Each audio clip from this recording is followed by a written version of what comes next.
Okay, I'm going to try and explain how to do how Tracy Chapman plays Fast Car on the video clip you showed me.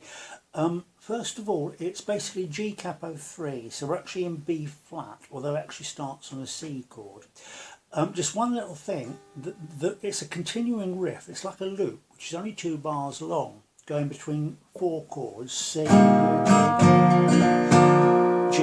minor, D, C, G, E minor. It's basically what she does is built on that chord progression, but in the chorus, she actually goes into strumming. Now, as we're going to be finger picking the riff, it's, unless you can do that little trick that Chris Conway does where he hides a plectrum in his hand and like a conjurer produces it, we're going to have to sort of strum, get into that sort of strumming just with your fingers in the middle of it there, but come to that later on. We'll concentrate on the riff.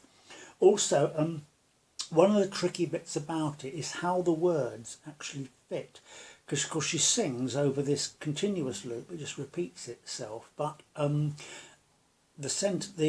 line lengths aren't always the same. Some lines have more than others, and what I've done on the bit where I've actually done the chords, I've tried to put where the chord changes come, but it'll be where you are in this particular riff.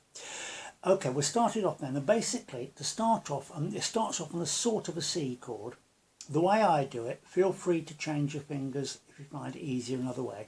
Ring finger, one next to your little finger, on the on a 5th string underneath the 3rd fret, and what you do is you do a 3-finger pinch on the 5th string, the 2nd and 3rd, like that. So just a 3-finger pinch like that, right? And then with your index finger, I would, or whether probably easiest to do it with the index finger, you just do a hammer on like that. So you just hammer on to your 2nd string under the 1st fret, and then you go back to your previous chord, like that. So that's the C part of the phrase, right? Just keeping up that 3-finger pinch just with that hammer. Then she changes to a G chord, but it's a G inversion chord. She doesn't actually put a G note in the bass. She actually puts I think it's a C note in the bass. Now, I'll show you how she gets onto this. Now, that chord, right, the way I finger it is the index finger goes on your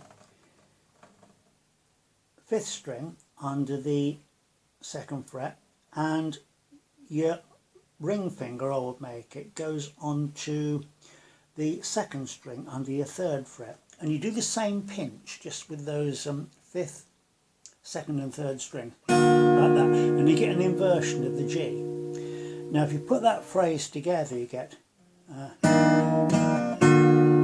let's do it slowly.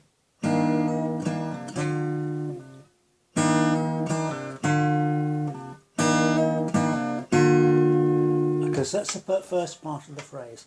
So that's done the sort of C-G bit of the phrase.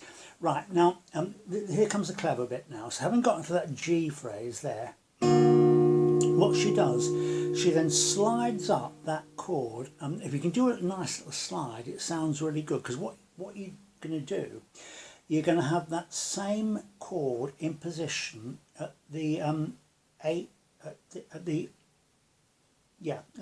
fret. So it's a. Now can you see where I am there like that? That's it. That's just your ring finger is in between where you got your 2 sets of dots there. So sorry, I forgot one little thing. She puts, after that G chord, you put a little 2-note thing in here. Now what she does there is actually just with I do it with 2 of the fingers, right? So with your G in position, just do that on your 2nd and 3rd strings, like that. So putting it on the end of the phrase.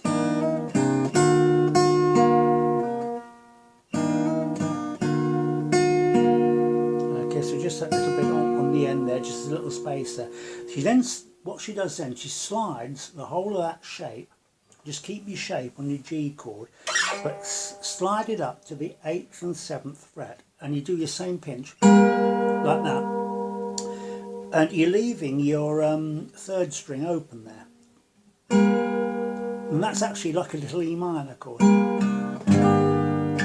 Goes with E minor, right? So okay, you play that twice.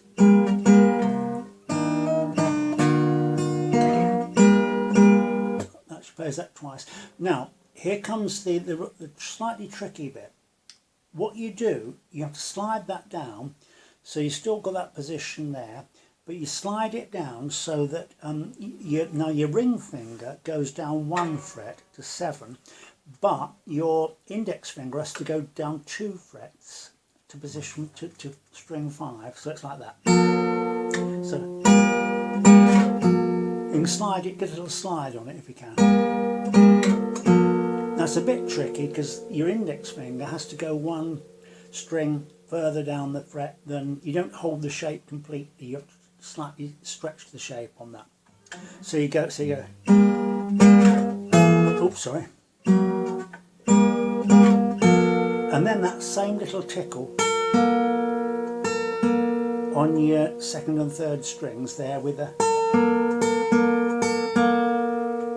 So we put the whole thing together. I've only just learnt it, so it may not work. Sorry.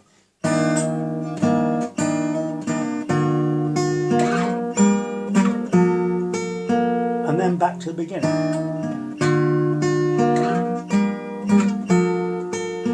And she just continuously repeats that, and that's the actual riff you sing over. So if you do it, have a look at the tab that I've sent you, and see if I can do it once more.